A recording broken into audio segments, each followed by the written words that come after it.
Today's guest is Gemma Hoefkens, a homeopath who shares with us the incredible story of her journey to healing from brain cancer through homeopathy, after doctors told her there was nothing else they could do to help. You can read about her story in her book called My Recovery from Brain Cancer, which is available through www.lulu.com. And you can find out more about Gemma through her website, www.thehomeopathic.consultancy.com. Enjoy the episode. Welcome to the Homeopathy Hangout, where we discuss all things homeopathy from around the world. And now my mum and your host, Eugenie Kruger. Hello, homies, and a very warm welcome to Homeopathy Hangout. Today, we speak with Gemma Hoefkens from the UK. Welcome to the show, Gemma. Hello, Eugenie. Yeah, it's lovely to have you on.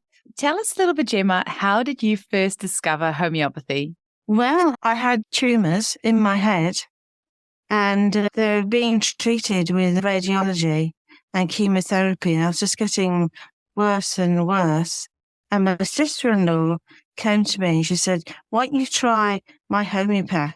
She's really helped my daughter. She had eczema and it's completely gone. I knew nothing about homeopathy, nothing at all. I'm very sceptical. And I thought, well, things aren't working. I might as well give it a go. So I did. And then the rest is history. Incredible. And that was back, what year was that? It was 1996. Wow, amazing. And when did you train to become a homeopath? Well, I graduated in 2000. You've written a book about your journey, which actually is what today's show is all about. It's called My Recovery from Brain Cancer. Can you tell us a bit about the book and just tell our listeners the story of your journey and how homeopathy was used? Okay. I was the youngest of 7 children. I got brain cancer. Well, first of all, I had hydrocephalus, which is water on the brain. And then Was that as a baby? No, as an adult. Oh, wow. How did you get that? 1993, I think it was, yeah, which is unusual. Yeah. And I kept going back and forth to them because I was having various symptoms and spatial awareness, stars coming into, like the cartoons with the stars going around your head. Yeah. Those sort of things. And so I went to the doctors and I'd been loads of times. They said, no, it's okay. You're just and then they gradually, after a number of appointments, they said that go to hospital immediately. And they discovered that I had tumours in my head. They decided that they couldn't do surgery on them because it was in my pineal gland, right in the middle of your brain. We're too dangerous.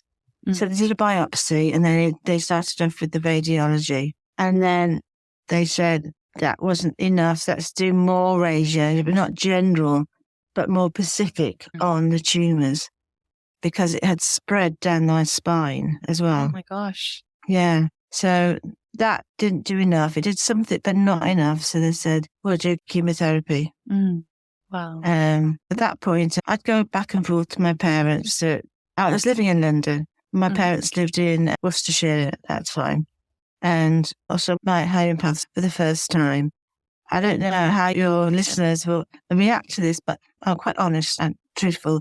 But the first thing that happened, she interviewed me and she gave me a remedy.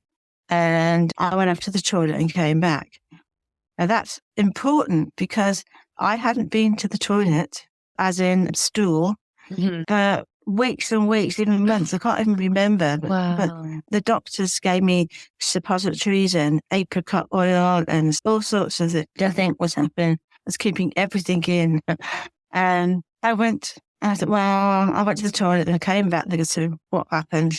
And it wasn't, diarrhea or anything like that. And that's important for people because obviously everybody has to go. And I know it's embarrassing for some people, but I tell people because it's an important healing response. Your digestion is so important. It's massive. And people don't talk about it.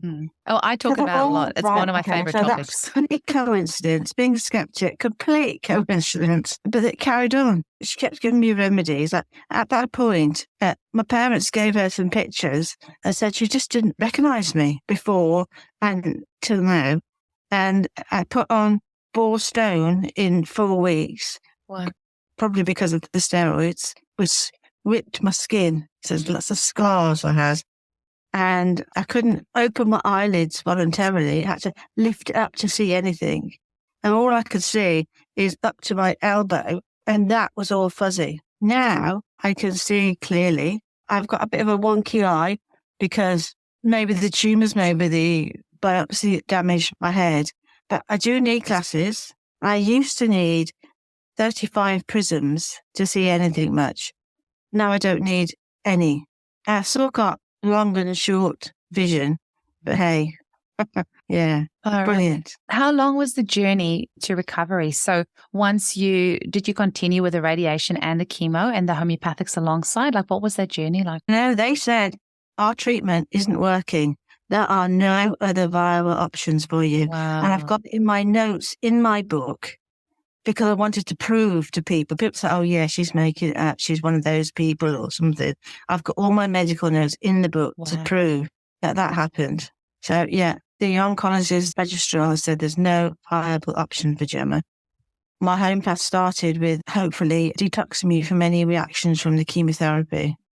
And it went on and on and on. And then I thought, well, I don't know. I'm going to believe her that homeopathy works if she can help me with my eyes. And then my eyelids would go up voluntarily. Wow.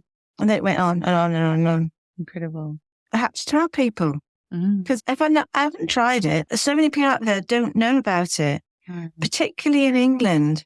People in London know more, but particularly in England, they just don't know anything about it. I just felt I have to tell people about this. I'm not just the only one that was helped. As you know, and homeopaths know, that cancer, homeopathy does not treat cancer. It treats the individual. I want to make that very clear. So I just want to urge you, it's another option to health. I'm not saying it's going to help everybody. It helped me. And I want to tell people it helped me. What sort of time frame was it until you were clear? And did you go back to the same oncologist? And yeah, okay. So I stayed at my parents' and had homeopathy regularly for a year. Then I went back to London, to my house in London.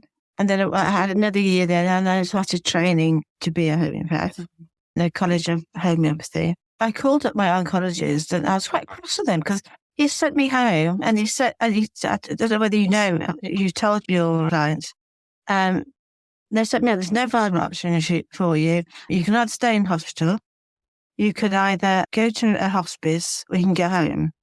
But I thought, the hospital, other people were dying, everywhere with cancer, people were dying around you. And I thought, not very good energy. I thought, yeah, I'll go home. I thought, brilliant. So I went home, and that's where I saw my homeopath. How long roughly was it before How long? you were? Yeah. I don't know, but about a year or two, I phoned him up and said, you haven't got in contact with me. You know, at the phone, I was quite cross. The registrar who answered the phone, and she said, oh, Gemma, you sound really clear. Because I used to slur, but I didn't know I used to slur. I used to slur when I spoke. Wow. I said, yeah, I am. And so we arranged an appointment in London. And then I was really pleased. I got on a bus to get there on my own. I didn't need anybody to go with me this time. And I spoke to him, and he said, oh, it's miraculous. On my notes, it says it's a miraculous recovery. I did all the tests, your nose, eyes, nose. Can you walk in a straight line? No wheelchair, which I was, no stick. Wow, that's absolutely incredible. Yeah. And I went on a trip to the Middle East, and because I wanted to go and see the Red Sea and Petra and the pyramids. And I sent a postcard to from everyone. Just let them know. Did you tell him that you used homeopathy? I did, yeah. And I gave her my homeopath card. But he never contacted her. No, it's sad. I mean, I can never quite understand that how, you know, if somebody, with my clients come, and this happens on a daily basis, they tell me they've seen this practitioner, that practitioner, they've done this new therapy, that new therapy. I can go and research all of them and go and find out about all of them. I would never write off anything. If a client of mine had a miraculous cure, I would never write off anything that they tell me. I would always go and investigate it or want to find out more information, or at least keep that information in the back of my mind in case somebody else might find that useful. I'm just trying to think of a technique that's, I think it's called the McKenzie technique that physios use. And somebody told me the other day that's been life-changing for them. And then, you know, later on that day, I had a client that said they have this thing. And I said to her, well, actually, my other clients has just said that she uses this technique. I don't know anything about it, but maybe just go see you. You know, I'm always open to... Well, everybody's different, aren't they? Yeah, exactly. How can you not share that information with your clients? If you've had a client that's had a miraculous recovery, why would you not want to share that information with others? Like in Australia, but at the moment here, the Macmillan people say it's 1 in people will get some experience of cancer. Yeah, I would believe that. So it's major. You know, it's viral over here. So it is. And the children go as on well. to anything, you know. But I do tend to get people who are patients who are grade 4 and about to, you know, being given a year or months to live or whatever. So, you know, it's pretty tough. So are those the clients that you see in clinic now? Is that like a specialty that you... Sometimes, yeah, Okay, sometimes. Interesting. Yeah. And then I give them treatment and then it starts to get better. And so the doctor, they go back to, still going back to the doctor and they'll say, no, great, the chemotherapy is working, we'll do it again. And there's only so much the body can take. Yeah, that's true. Of these poisonous chemicals. Do you know what triggered the hydrocephaly? That's so interesting. I've never hear about it in children, often as a vaccine reaction. I think the whole thing is a combination of things. But we've discussed that with my homeopath and other people as well. A combination of family, work, all sorts of things. If I dare say, vaccinations, emotional things that are happening.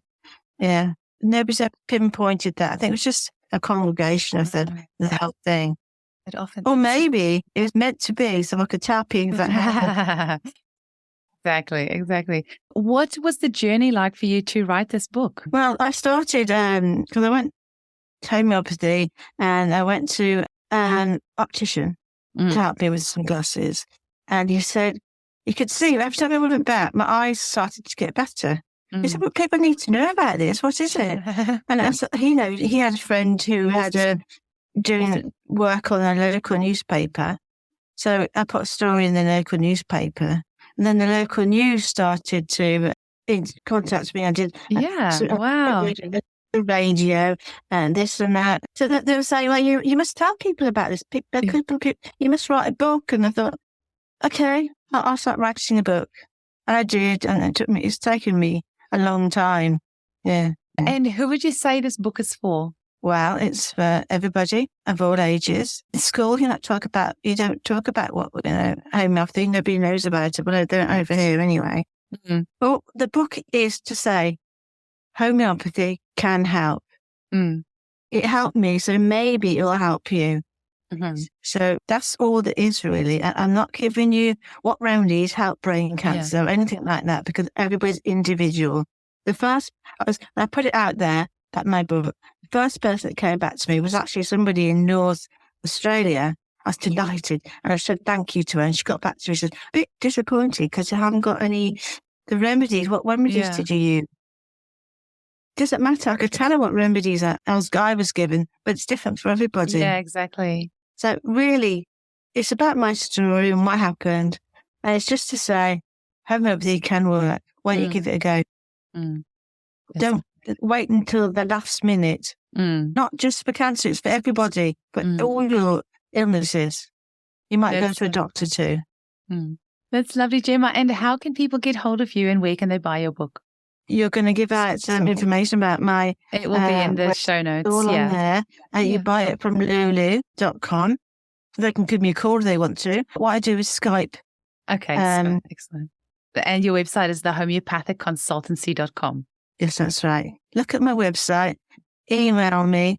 We can do Skype, but if you're nearby, you can come and see me in my consultation room. Incredible. Thank you so much, Gemma. Thank you so much for sharing your story with us. And I hope that people take up this book and share it with their family and friends as well. Anybody who needs some hope. I hope so. I hope to inspire people to, amazing. To give it a go. Great. Thank you so much. I hope you have a great day. Oh, thank you for listening to me. All the best.